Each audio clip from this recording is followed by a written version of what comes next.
There is an ancient kind of strength that doesn't shout, doesn't retaliate, and doesn't crumble when the world turns cruel. It's the strength of stillness, of silence, of refusing to let another person dictate the weather inside your soul. Every one of us has been hurt at some point, not always with physical blows, but with betrayals that cut far deeper. The wounds of broken trust linger longer than broken bones. Someone's words, their silence, or their calculated neglect may have made you feel invisible, small, or unworthy. And when it happens, the first instinct is to fight back, to scream, to make them see what they've done. But here's the paradox. Fighting back in the way they expect only binds you to them more tightly. You may feel like you're standing up for yourself, but often you're only giving them a backstage pass to your emotions. The Stoics, Marcus Aurelius, Seneca, Epictetus, taught us a different way. They believed that strength is not measured by how loudly we respond to hurt, but by how deeply we can remain unshaken. The smartest way to destroy those who hurt you is not revenge, not confrontation, not public exposure. It is to live in such unshakable peace that they cannot touch you. This essay will take you through that journey, from pain to perspective, from anger to discipline, from woundedness to wisdom. Along the way, I will share not only Stoic insights, but also my reflections, modern examples, and practical steps to transform betrayal into power. Because the truth is simple. You don't need to win an argument. You need to win yourself back. Number one, the wounds that do not heal on their own. When someone breaks your trust, you don't just lose the relationship. You lose part of the story you were telling yourself about who you are and what you mean to them. That is why betrayal feels like bleeding from an invisible cut. It's tempting to dwell on it endlessly, replaying the lies, rehearsing comebacks in the shower, drafting texts you'll never send. This obsession feels like control, but it's the opposite. The more you relive it, the more you keep the person alive in your mind. Epictetus once said, "We suffer not from the events in our lives, but from our judgment about them." Betrayal happened once, but if you replay it every morning, you are choosing to betray yourself again and again. Personal reflection. I remember a time when a close friend, someone I trusted with secrets I had told no one else, betrayed my confidence. It wasn't just the act of sharing what I said, it was the laughter in her voice when she told others, as if my vulnerability was entertainment. I carried that wound like a heavy stone. At first, I thought healing meant confrontation, but every time I imagined what I would say, I realized I was rehearsing for her approval, not my freedom. That realization was the first step toward letting go. Healing begins when you stop asking, "Why did they do this?" and start asking, "What do I do with this pain now?" 2. You don't owe them a war. The video reminds us, you don't owe them a war, you owe yourself peace. That sentence is deceptively simple but profoundly liberating. Most people spend their lives trying to balance the emotional equation. They want the person who hurt them to feel it back, to taste the same poison. Yet what happens? You sacrifice your own peace in the name of justice, and you end up wounded twice. Stoicism isn't about passivity. It's about active control over the only thing that ever truly belonged to you, your mind. You cannot force them to apologize. You cannot reverse their betrayal, but you can control what happens next. When someone has betrayed you, silence is not avoidance, it is discipline. Walking away doesn't mean you lost. It means you finally understood that your energy is worth more than their validation. Modern example. Think of social media feuds. A celebrity is insulted, and instead of ignoring it, they lash out. Screenshots fly, insults multiply, and by the end, the conflict isn't about truth, it's about ego. The person who won still looks small. But notice those who don't respond. Their silence often speaks louder than any clapback. Lesson: the absence of a reaction is not weakness, it is clarity. 3. Peace as power. What is peace, really? Peace is not pretending. It isn't pasting a smile on your face while your heart aches. Peace is when you refuse to let another person's behavior dictate your emotional climate. Marcus Aurelius wrote, "You have power over your mind, not outside events. Realize this, and you will find strength." Peace doesn't come naturally. It is cultivated like a garden. You set boundaries as fences. You uproot weeds of resentment. You water the soil with perspective, reflection. I once thought peace was something you achieve once and for all. But peace is more like fitness. You don't achieve it, you practice it daily. Each time I chose not to reply to an angry email, Each time I refused to spiral into old stories, I was building a muscle. And like lifting weights, the resistance was painful at first, but it built endurance over time. Practical application. Before reacting, pause. Count to 10. Ask, will this matter in 1 year? Journal your pain instead of confronting them. Writing gives your mind space to process without escalation. Replace why me with what now, a shift from victimhood to agency. 4. The finite currency of energy. Imagine you wake up with 100 units of emotional energy. Each thought about the person who hurt you costs 5. Each fantasy comeback drains 10. Each obsessive replay burns 20. By lunch, you're bankrupt. This is the trap of emotional entanglement. While you spiral, they're living their life, oblivious. You think your anger is a weapon, but it's only a leash tying you to them. The Stoic solution? Guard your energy like a monk guards his silence. Invest it in growth, in creation, in building a life so full that their absence becomes irrelevant. Personal insight. After my betrayal, I noticed how much of my day I spent talking about it, thinking about it, even dreaming about it. I was spending my life as if they still deserved a seat at my table. Once I started measuring the cost, time, sleep, joy, I realized I was bankrupting myself for someone who had already cashed out. That realization was enough to redirect my energy into exercise, into reading philosophy, into deep conversations with people who actually valued me. And slowly, I stopped bleeding energy into the void. 5. Evolution over exposure. One of the hardest lessons is this: you don't win by exposing them. You win by evolving so far beyond their reach that they can't even find the version of you they once hurt. People crave the fantasy of the big reveal, the moment everyone sees the truth about the betrayer, but that fantasy still binds you to their recognition. True victory is invisible. It doesn't require witnesses. It doesn't even require them to know. Seneca once wrote, "The best revenge is not to be like your enemy." When they expect rage and you deliver silence, you destroy them. When they expect drama and you bring calm, you terrify them. When they expect you to fall apart and you stand taller, you render them irrelevant.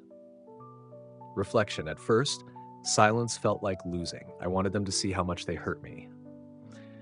But eventually I realized that needing them to know was another form of dependence. When I stopped caring whether they ever understood, I tasted real freedom. 6. Pain as a teacher, not an identity.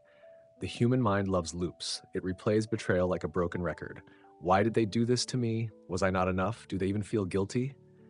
Hours slip away and the loop keeps spinning. This is where Stoicism becomes the sword that cuts the loop. The Stoic does not fight reality. He accepts it. He acknowledges, yes, I was hurt, but no, I will not let this pain become my identity. Every wound can either become your prison or your professor. You can wear it as a badge of victimhood or wield it as a tool of wisdom. Personal reflection. For months after my friend's betrayal, I carried the story like a flag. I was wronged. It was almost comforting to rehearse my anger. It made me feel righteous, but then I realized the story wasn't making me stronger. It was making me small. Only when I reframed the betrayal as a lesson about boundaries did I begin to grow. Application exercise. Write down the old story you keep repeating. Then write a new version where you are not the victim, but the student. Example, they abandoned me because I wasn't good enough, becomes their departure showed me the importance of surrounding myself with those who value loyalty. This shift transforms pain into purpose. 7. Resilience as resistance training. Think of your mind as a muscle. The people who hurt you are the weights. Growth happens not in their absence, but under the resistance they provide. Every betrayal strengthens your ability to detect red flags sooner. Every disappointment sharpens your standards. Every silence trains you not to chase validation. Resilience isn't built in comfort, it's built in friction. Modern example, elite athletes don't grow stronger by avoiding struggle. They seek resistance, push through it, and adapt. In the same way, emotional resilience is not the absence of hardship, but the mastery of response under hardship. Reflection. I stopped asking, why did this happen to me, and started asking, what kind of person will I become because of this? That one shift turned every painful event into a training ground for strength. 8. Stop asking why. Start asking what now. Why me is a question that keeps you stuck. It ties your identity to the person who hurt you. But what now is a liberating question. It puts the power back in your hands. The Stoic doesn't dwell on explanations. He focuses on direction. The why belongs to them. The what now belongs to you. Practical reframe. Why did they betray me? What boundaries can I set so this doesn't happen again? Why didn't they value me? What do I need to do to value myself more fully? Why did they leave? What opportunities does this absence create in my life? When you stop interrogating the past and start designing the future, you stop bleeding and start building. 9. Closure is a gift you give yourself. One of the most dangerous traps after betrayal is chasing closure. You think that if they just explained themselves, if they apologized, if they admitted they were wrong, you'd finally feel peace. But here's the brutal truth. Closure is rarely given. It's claimed. Waiting for them to deliver it only keeps them renting space in your head. Reflection. I used to believe that if my betrayer just said, "I'm sorry," I could move on. But the longer I waited, the more I realized I wasn't waiting for words. I was waiting for validation. And if they didn't value me enough to protect me the first time, why would I trust their apology to heal me now? Practical step. Instead of waiting, create your own closure ritual. Write a letter to them. Don't send it. Express everything you need to say, then burn it or tear it up. This symbolic act tells your subconscious, I no longer need them to end this story. I end it myself. 10. Boundaries without guilt. Boundaries are the Stoic form of justice. You don't need revenge, you need distance. Yet many people, especially kind-hearted ones, struggle here. Saying no feels selfish. Walking away feels cruel. But here's the truth. People who truly care about you respect your boundaries. The only ones who protest are those who benefited from your lack of them. Personal insight. When I first started saying no, I noticed who became angry. Their anger wasn't about love, it was about lost access. They didn't love me, they loved the version of me that tolerated their disregard. That realization freed me from guilt.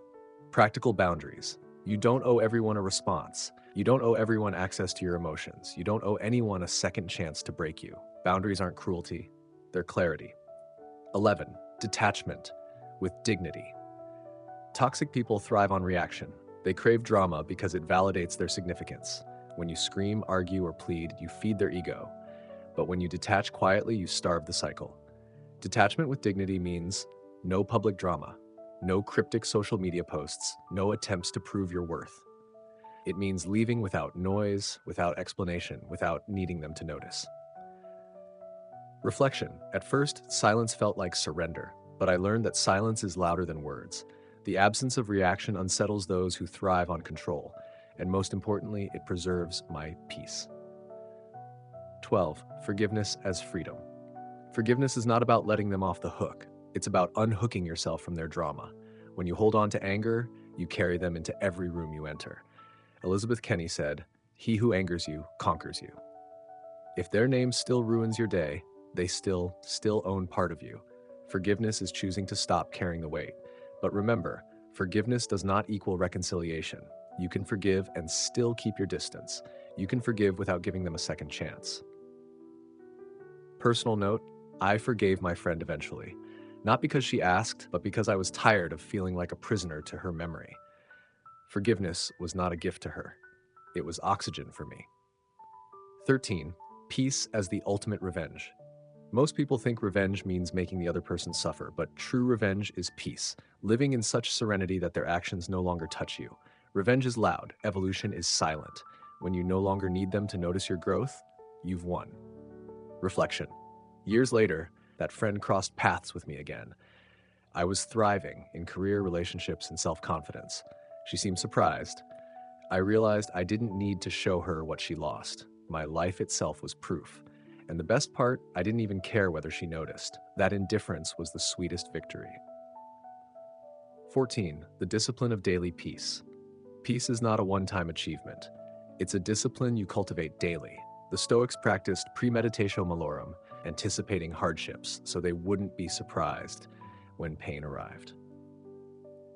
Daily practices for peace. Morning meditation. Remind yourself what you control and what you don't. Journaling. Process emotions before they explode outward.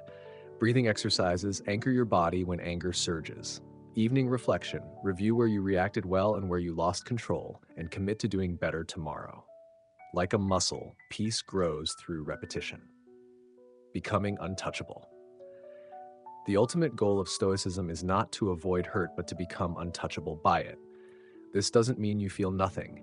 It means you feel deeply without being destroyed. When you stop needing validation, when you stop replaying betrayals, when you carry peace as your default, no one can reach the version of you that has risen beyond their grasp. This is what it means to destroy those who hurt you without saying a word. They can no longer touch the calm you've built. Conclusion: the silent victory. You don't need revenge. You don't need closure from them. You don't need to prove your worth. You only need to rise quietly, steadily, relentlessly. The Stoics remind us the greatest power is not control over others, but control over ourselves. So if you've been betrayed, ghosted, humiliated, dismissed, remember this: you win not by fighting back, but by becoming unbothered, untouchable, unstoppable. Revenge is loud, evolution is silent, and silence in the end is the loudest sound of all. If this message resonates, it's because you already carry within you the strength the Stoics described. Betrayal hurt you, yes, but it cannot define you. The smartest way to destroy those who hurt you is to rise in silence, so far beyond their reach that they cannot even touch the life you now live. Your peace, your dignity, your self-mastery, these are the victories they will never understand.